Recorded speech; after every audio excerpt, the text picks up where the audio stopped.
everybody. Jonathan Doyle with you once again. Welcome, friends, to the daily podcast. Back on a daily schedule. Feels good to be back on the horse in the studio here, working through the last couple of weeks of listener questions.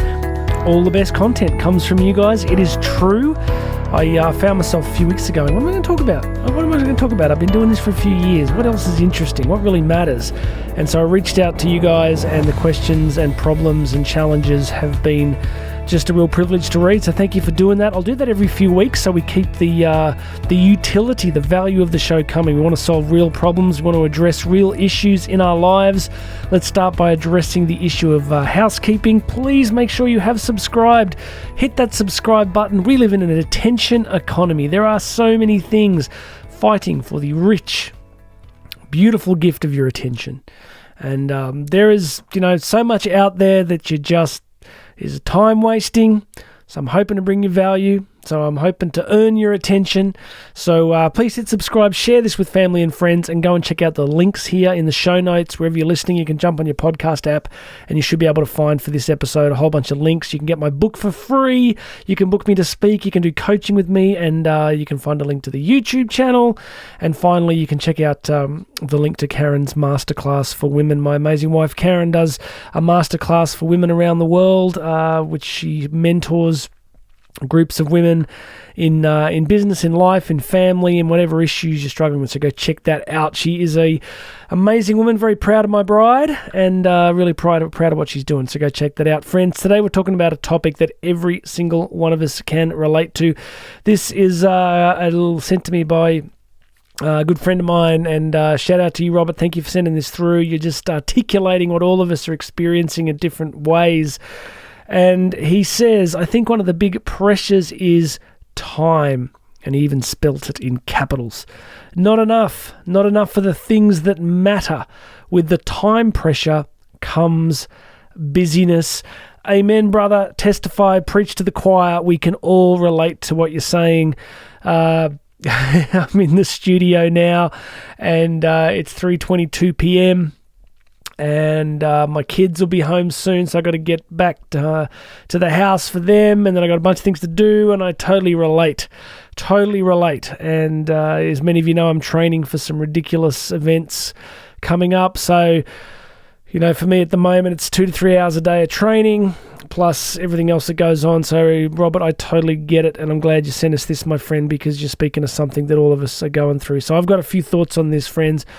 We're talking about time management, time pressures, busyness, trying to live, good lives that bless those around us, trying to enjoy our lives.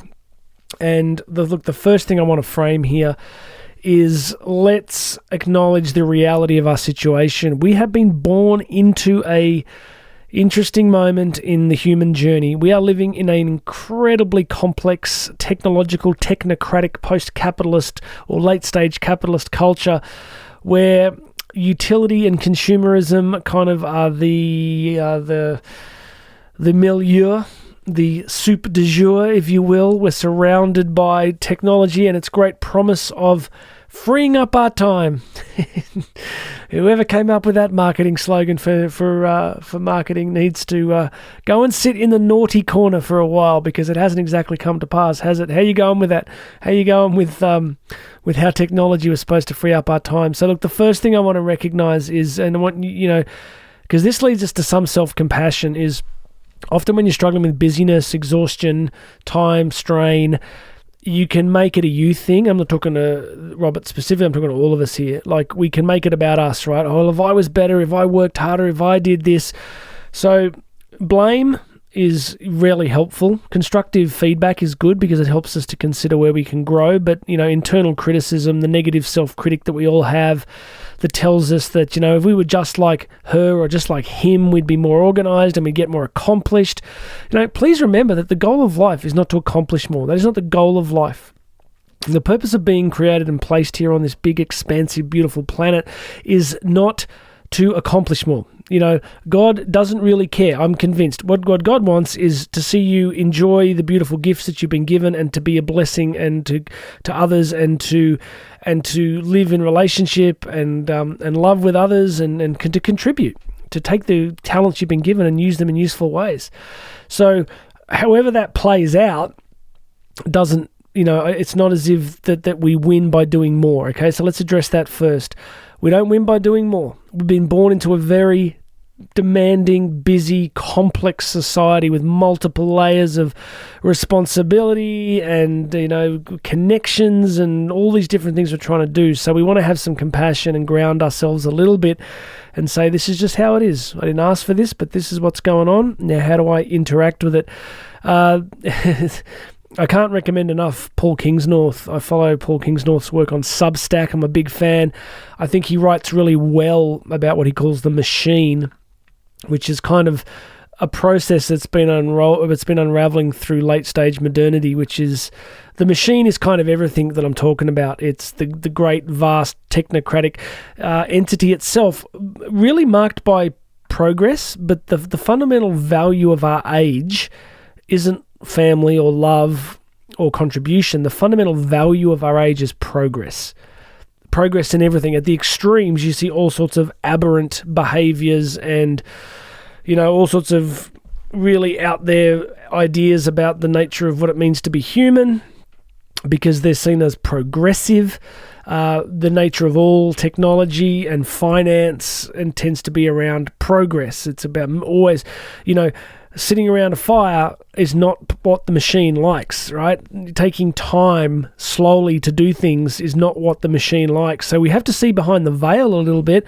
We all have to, if you've seen that last scene of The Wizard of Oz when the curtain gets pulled back, we need to see what's behind the curtain. What's behind the curtain is the machine. The machine is progress itself. Now, some of you will critique that and say, well, Jonathan, isn't progress a good thing? Well, to a degree it is, absolutely. As I've said on many episodes, really I think the pinnacle of human creation is the flushing toilet. Can you imagine a world without that? Like, seriously? Like that? Do people that want to romanticize previous eras and think, well, it would have been great to live in ancient Egypt. No, not so much, friends. Not so much. Just trust me. So progress definitely is a wonderful thing. But what's tending to happen is that the busyness, the complexity, the relentless pace and drive of life are crowding out all these other aspects of what it means to be human. So that's the complexity of it, right? That's the challenge that we're facing. That's what Robert's alluding to here in the question. So let me give you a few thoughts on this. We're talking time management. We're talking busyness. I wanted to talk about these things. They're in no particular order, but these are the notes that I put down to share with you. First things first is to ask yourself the one great question: what matters most? What matters most? And by that I mean, what are your non-negotiables? What are the things that have to go into your bucket each day? What are the things that have to happen on a daily basis that become non-negotiables? Because amidst the complexity of everything, what tends to happen is the non-negotiables become either highly negotiable or we stop thinking about them and they just get jettisoned, and then we find ourselves unhappy, out of relationship, all this stuff happening because we've lost our non-negotiables. So let me give you a practical insight. This is what my days look like. So, without too much exception, unless something really unusual has happened, I get up every day at 4 a.m. and then I will almost immediately get into training. So I'll do 2 to 3 hours of training. I've got, obviously, this 255-kilometer race coming up in 8 weeks. So I do a huge amount of training, and then from then it's, that's one non-negotiable for me, right? That if I don't get that exercise, and I'm not saying do that. I'm saying for you it might be 20 minutes or half an hour or whatever it is, a walk around the block, take the dog out, whatever it is. For me, that's a non-negotiable. I don't have many days where that's not there. The other non-negotiables for me would be prayer and spirituality. So I'll spend an hour this afternoon sitting in the back of the cathedral where I live and just having my headphones on and having that time for prayer. Friends, that's just a non-negotiable. There would barely be a day in my life over the last 25, 30 years where that hasn't been there. Then, of course, there's Karen and the kids. My good friend Andy Mullins has a beautiful bit of parenting advice where he said you just have to make sure that each of your kids gets some one-on-one time each day. I don't get that perfect, but that's a non-negotiable. So they would be my big three. They would be, physical training, spirituality, and family. They're the non-negotiables. So one of the first things we want to do with time management is ask ourselves that question: what matters most? What are your non-negotiables? So I hope you can get a piece of paper out, you can get your journal out after this and ask yourself, what are my non-negotiables? And start to build a life around that, and then catch yourself in the act of undermining yourself. What do I mean? You will say that you have a non-negotiable. You will write it down, but then you will often live contrary to it, and you'll tell yourself a story, and the story will be, well, I just can't today, or I just can't do this today. Friends, you only get today. We live under this illusion that we've got 10, 20, 30, 40, 50, 80 years to go, but we don't. We just don't have that. So if your non-negotiables aren't non-negotiable on a daily basis, then they're not a lot of use to you. So get clear on that. Next thing look, can I link something here? I'm going to draw a link on my notepad. You can't see this because we're in audio format, but I'm going to do it this way. When I'm talking about non-negotiables, I've asked you to, at the start, what matters most, right? What matters most? I spoke in Sydney last week to about 600 people, and I said to them, we were talking about some parenting stuff, and I said, at the end of your life, what will matter, really what will matter, will usually be the people who are in that room with you at the end of your life. You see, at the end of your life, in a nursing home or a hospital or wherever you are, you're not going to be thinking to yourself, you know what, if only I'd launched one more podcast. You're not going to be thinking to yourself, if only I'd got that promotion, then my life would have made sense to me. You're not going to be saying, if only I'd spent more time in the office or bought that property or driven that car. You're not going to be saying any of those things. So at the end of your life, what you will be valuing will be probably most likely the people in the room with you. So if that's true, then a lot of our focus and energy should be going on that. And so I just want to put that on your radar. I wanted to link that up as you work through your non-negotiables. You need to be thinking about that end-of-life question. Okay, what else? In no particular order, workaholism is not a crown of victory. Workaholism is not a win. Every single one of us is different. I have some friends whose capacity for work is extraordinary. Even Karen, like my wife, her capacity for work is extraordinary. For me, whether it's because of the training or whatever, I just get tired and that's it. I'm just like, sorry, I'm done. Goodbye. It's like, I just can't keep going. I just can't. I seriously, some nights I'll be asleep at 7:30. I'll just be like, I'm done. Thank you, everybody. It's been great. I'm out now. I'll see you all at 4 a.m. But to be fair, I don't see many of you guys at 4 a.m. It's not like I can ring you guys at 4 a.m. and say, hey, how y'all doing? I'm awake. What are we doing? So, I just want to say that you have to have some self-acceptance here. So accept your capacity limits, have self-compassion. Don't beat yourself up if you're not getting through everything that you're telling yourself you need to get through, because, we all have different capacities for work. We just do. Like, some of us have different capacities for exercise. Some of us have different capacities around spirituality or parenting or whatever else. We can learn things, we can tweak at the edges, but some people, in my life experience, have just got this relentless capacity to work, and God bless them, right? Some people are workaholics, and it's destructive and eventually takes a toll on their health and other things. So just work within your limits, right? I remember once we were living in far north Queensland, and we used to go to this beautiful Aboriginal church. We were like the only white people there. It was the best. We had so much fun. People loved us beautifully. We had great memories of it. And I remember Pastor Brian Lampton stood up there one day and he said, always remember, people, he said, God made 3 parts to the day, morning, noon, and night. And he said, always remember, only use 2 of them. I always thought that was great. Only use 2 of them. For me, I use the morning and I use the day. I really do. My day starts super early. I rip in, I push through the day. I don't use the evening. If I did that, I would just break. And I can promise you that I have broken myself before. I did it the first time. I would have been, I would have been probably mid-20s. And I was just, drinking obscene amounts of caffeine and just working too much and studying, and I just broke myself completely and found my limits, and they weren't pretty. And I did it again probably around the time my son was born, my second son, because I was just traveling and flying too much and speaking too much, and it took me probably a year to recover. So I can obviously tell you that I don't have that X-factor workaholism capacity that some people do. So it's relative, right? It's just relative. So I'd probably go harder than some people do. Some people go harder than me. So be gentle with yourself. Accept what you can reasonably do. What else we got? I want to give you the insight from Stephen Covey again, who in his book, 7 Habits of Highly Effective People, I read that must be 25 years ago? And it's funny how much it stayed with me. I talk about it a lot. Isn't that good when you find a good book? He said, he talks about roles and goals. He has a whole chapter devoted to roles and goals. He said, a lot of the time we don't think very carefully about what it is that we are here to do and be, and the goals that flow from that. So he encouraged people to break their life up into roles. So it might be, one of the roles might be spouse, another role might be parent, another role might be business operator, another role might be politician, whatever. And he encouraged people to develop goals dependent upon the roles. It's an interesting insight. So it's a good way to get clarity, right? So look at what are the roles in your life? What are the things that you are here to do, that life has led you to be responsible for? And then what do you want to accomplish in those areas? So one of my roles is to be a parent, right? What's my goals there? Well, I want my kids to feel loved. I want them to be intelligent and educated and well-formed and strong and resilient and able to deal with suffering and difficulty and adversity. So I'm kind of clear on how do I do it? Well, I put time into them. I spend time with them, talking, doing stuff, hanging out with them, like just, modeling stuff as best I can. So the goals for my parenting flow from the role itself, right? So get clear on your roles, get clear on your goals. Also, the next thing in no particular order is to challenge your own internal narrative, particularly your critical self-narrative. So a lot of people who are trying to put a dent in the universe, right? People out there trying to build businesses, ministries, organizations, or just, get ahead in life and do important, useful things.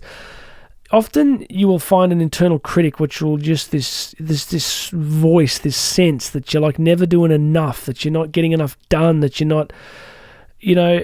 some of you know exactly what I'm talking about there. And what you have to do is kind of just stop yourself and you're like, okay, hang on. What's true here? What's true? The truth is I'm doing the best I can. The truth is I'm not lazy. And that would be my only qualifier. If you're sitting on the couch all the time complaining you're not getting enough done, well, there's a reason for that. Okay, so I'm really big on going, as long as you're not being lazy, you're probably doing a reasonably good effort. And so just keep going, but don't beat yourself up with some ridiculous narrative about, well, if you did this or if you were like this person, you could do more, because that doesn't move you forward. What moves you forward is a kind of gentle, encouraging, internal voice, I guess the voice of the spirit, which is just like, keep going, keep building, stay in there, keep going, just press ahead, one more day. It's an encouraging voice. So you don't want to beat yourself up with an internal negative critic. Look, the last thing for me on this is I'm big for practical planning. So I really like stationery and diaries and rulers and ruling lines and having to-do lists and goals and writing down everything where I'm going to be and what I'm doing tomorrow. So my diary tomorrow, I'm looking at it here on the desk, and up at 4, it says 4 to 4:30, coffee and prep for training. 4:30 to 8:15, I've got 6 reps of Black Mountain. Anyone been to Canberra will know it's a big hill. I got 6 of those suckers to do tomorrow morning before 8:15, and then my day's all planned. So I always want to encourage you to have a system. Whatever that system is, I suggest a paper-based system, because St. Thomas Aquinas said in the 12th century that the hand is the conjoined instrument of the mind. And what we write with our physical hands tends to stay with us in ways that other things don't. So, how do you deal with busyness practically? Be organized, right? Be organized and have a system that helps you understand what matters and what you need to do next. You can go all the way to Dave. What's his name, that did what is his system? I should know. There's so many systems out there, right? Different processes, and just find what works for you, because sometimes I've been guilty of this. You stop using your diary, you get a bit behind on what matters, and the next thing you know, you're on that second pack of Doritos on the couch wondering where it all went wrong. So summary, friends, here it is. Be easy on yourself, because you got born into a time of enormous complexity, demands, and busyness. Ask yourself what your non-negotiables are, what has to happen every day, what really matters and what doesn't, and begin to be gentle with yourself about what doesn't. Accept your capacity limits. Richest person in the graveyard is not the goal of life. The French have another beautiful saying where they say the graveyard is full of indispensable people. There's many people that, they'll have a job or a career and they'll just think it's the most important thing in the world and everything revolves around it. And it just doesn't. It's worthwhile doing it. It's important. It's important that we work and that we all have different careers and jobs that build the common good. But no one's indispensable, right? The world doesn't stop. I'm recording this around the time of, the the death of Queen Elizabeth II, right? Is a remarkable figure of history. And, all of the mournings going on, all that sort of stuff, as it should, it's appropriate. But the world will move on, right? The world will continue. The world will roll on. And no matter what job or role or whatever we're trying to do in the world is going to get along just fine without us. So let's have some perspective about what we're doing. And look, finally, I would say what really matters in the end is your family, right? Your family and your closest friends and your spirituality, that's what matters, right? I think Tony Robbins used to say that what really matters is not what you take with you, because you can't take anything with you. What matters is what you give away. What matters is what you contribute. So these are gambles to take. The culture around you is screaming at you. It's so noisy. It's so loud. It's like consume, contribute, grow, build, more, purchase, buy, more, do more, be more, promoted more, own more. And behind all that, behind the machine, is something else. And I'm not trying to make it a zero-sum game. I'm not saying it's this or that. I'm saying just see the machine for what it is, and remember that we're a species that evolved to sit around a fire together. That's our evolutionary biology, and it's a big part of our evolutionary psychology. And so what we've done is we've created a culture where that's gone, all that connection is gone, and it's replaced with this frenetic, crazy pace. So what's non-negotiable? What matters? Love the people around you. Be gentle with yourself. Do what you can reasonably do. Get a diary. Be organised. And think of your roles and goals. I hope that's useful. There's a lot in that, all right? Do me a favour. Subscribe. If you like what you hear, you want to share it with somebody, go do that. Hit the subscribe button. Check out all the show links. Check out Karen's MasterClass. Check out how to book me to speak or coaching with me. It's all there, friends. God bless you, everybody. My name's Jonathan Doyle. This has been the Daily Podcast, and I'm going to talk to you again tomorrow.